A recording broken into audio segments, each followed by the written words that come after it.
have lost that fire and feel like they are missing out on the pleasures of life. In each episode, I will share recent fun activities and focus on why having fun is essential for good health. I'm your host, Alenia, and I invite you to take this journey with me and join the pleasure-seeking movement. Hello, and welcome to a new episode of Fun is Fundamental. I just want to start off by saying thank you to everyone who has been patiently waiting for another episode. And I've encountered some tech issues. I had to get a whole new microphone, and I also just had some writer's block or speaker's block. I don't know what you call it. I just couldn't wrap my head around how I wanted to change it for a while. So I am back, but I'm planning to just do every other week until I am on vacation from school and able to do some catch up. I think that just starting off trying to do every week was maybe a little too ambitious for me, working full time and having a lot of other things going on, and definitely was kind of falling behind. And then encountering like things not really working out the way I wanted to. I'm glad that I took the time, except for the fact that my self-doubt was really loud in my head. And I'm excited to bring new content. And so thanks again for coming back with me now that I'm back. And here is today's episode. Hi, welcome to Fun is Fundamental. And today I am talking about reuniting with friends and family and how it made me feel. I know a lot of people are doing that right now, and it's definitely so healing and therapeutic to be able to do that after the year that we had. You know, I've talked before about how I'm in Washington State, and so we had the fourth worst lockdowns in the country. And there was definitely a lot of people that I didn't get to see at all for more than a year. So it was definitely so amazing to be able to see them. But then I'm also going to talk about isolation and loneliness and how damaging it is. But first I'll talk about the experiences. I would say there was 4 main get-togethers that I had in the last month.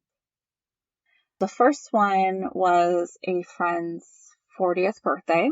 And, at that point, we've been all getting our vaccinations. So anyway, we got together and just talked a lot and had so many laughs, deep belly laughs. And then we played some pool, and I don't normally play pool. I'm pretty terrible at anything that requires coordination, but I played some pool, and I actually probably had one of my games was probably the best game of pool I've ever played. I think I made like four balls in the pockets. So yay me. And for most people, that's a terrible game. But for me, that's like in the record books.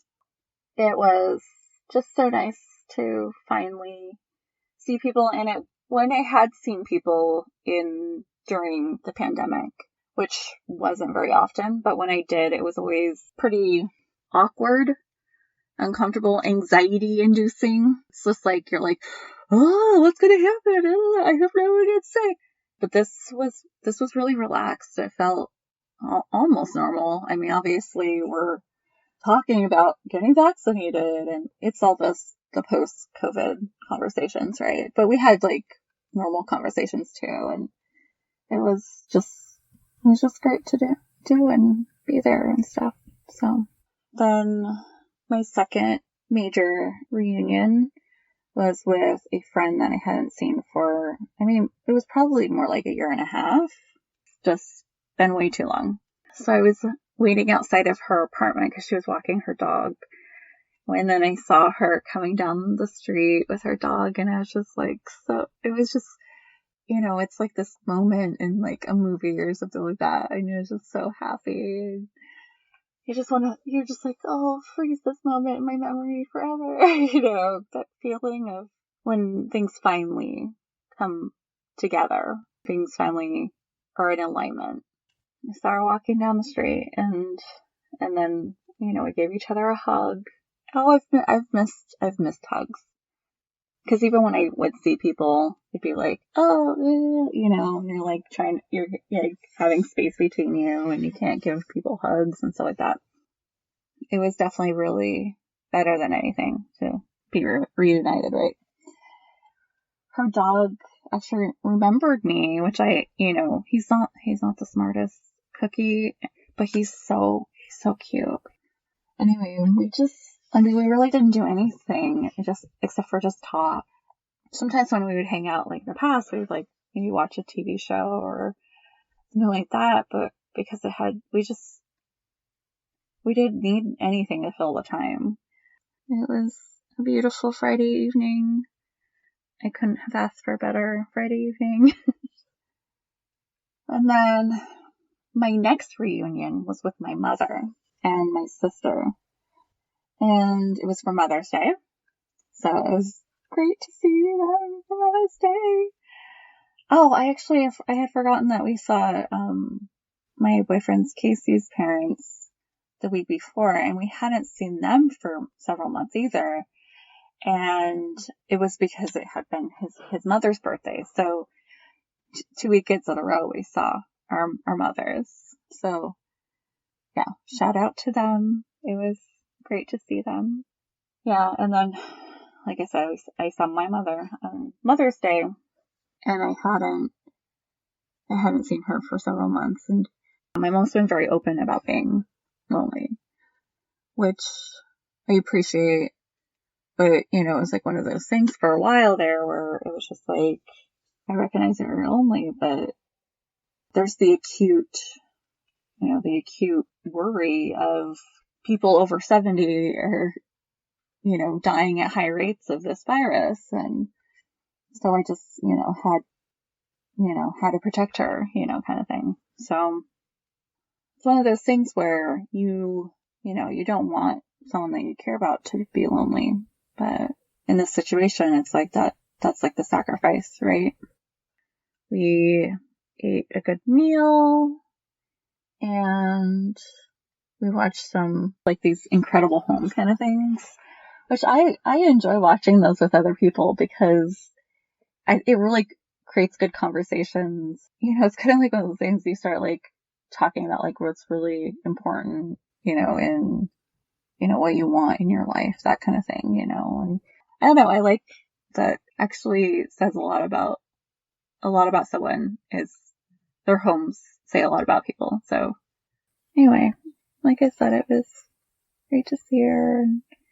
And then the final get together fun activity was for my birthday. We rented a karaoke machine, and it was only like 5 of us, including Casey and I, that were singing karaoke.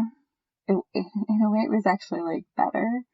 It's nice because we all got to sing a ton, and we know each other pretty well, and so we're like really comfortable to just go for it. And Casey like normally doesn't really sing much for karaoke because he gets really nervous to be watched and seen.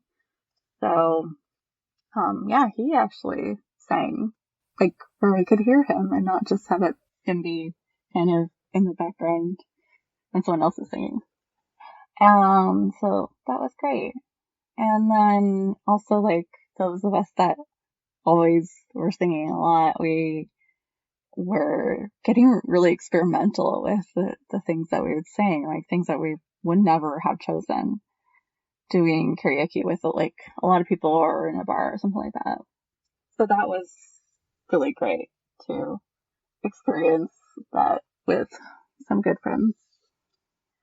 So those were my experiences, and I am so grateful to be moving forward out of the times of just like not really seeing people that I care about. So then we're gonna talk a little bit about loneliness and isolation. All right, so I guess first I want to talk about what the differences are between loneliness and isolation. So loneliness is in the mind. You could be surrounded by a ton of people. You could have interactions every day with people, but if they're not meaningful interactions, then you could feel lonely. I know normally I do like the quotes at the end of the episode, but there was this quote by Vivek Murthy, who is the United States Surgeon General, and he says, loneliness is different than isolation and solitude. Loneliness is a subjective feeling where the connections we need are greater than the connections we have. In the gap, we experience loneliness. It's distinct from the objective state of isolation, which is determined by the number of people around you. So, in order to deal with loneliness, we have to look at the gap. What is it that you are needing? What is your soul hungry for? And what is it that you're getting from other people? And then we need to look at what is it that we need to do or we need to ask for from other people to fill that gap. So first, obviously, you would need to do some soul searching to figure out what it is that you need. And maybe you need to do some trial and error. You need to go try some things. And you might find that it doesn't fill your loneliness, but at least that gives you an answer, right? So it's important that we know the distinction. But both loneliness and isolation can be damaging. There's a lot of research on the elderly in regards to loneliness and isolation. Obviously there's, I'm sure, more than one reason for that. One being a lot of them are more alone, like if their spouse dies, their friends die, right? But also, I think that they're maybe more vulnerable to some of the consequences that are associated with loneliness and isolation, which include physical things like heart disease, strokes, and cancer. But more so is mental things. Most notably, depression and cognitive decline. I know for my grandfather, before my grandmother died, she's talked about the fact that my grandpa was having some memory issues, but he declined so much faster after she died. It was just a couple of years and he just went downhill so rapidly and then ended up dying from dementia. I think that's the the tightrope that we're walking on by having these lockdowns, is that obviously we don't want people to die from a virus. And obviously it takes a lot longer for someone to die from loneliness. We absolutely imperatively need to have fun, and we need people. I think now is the time to think about, where do we go from here? How do we show up for people that are isolated and lonely? There was definitely a lot of people that were alone in their apartments for several months on end. So I think that we need intense, I'm really feeling like that we need intense play therapy for everyone to like make up for this tragic year. So I guess I kind of said, this before, but I think that the first step is to figure out what is it that you need, and to find people that if you don't have connections with people that you feel like you can be open and vulnerable with them, then I think that we need more kindness, more support, more empathy. I know a lot of people probably don't really feel like they have people that they can talk to. I also think that we need to make sure that we're not stigmatizing loneliness, just like we're trying not to destigmatize a lot of other things, right? We need to be able to be open and honest about the fact if we're lonely or not. And if someone comes to us and says that they're lonely, to not take it personally. We should allow people to be honest with being lonely. Because that was actually one thing that came out of the Baltimore aging, I don't know, it was some study.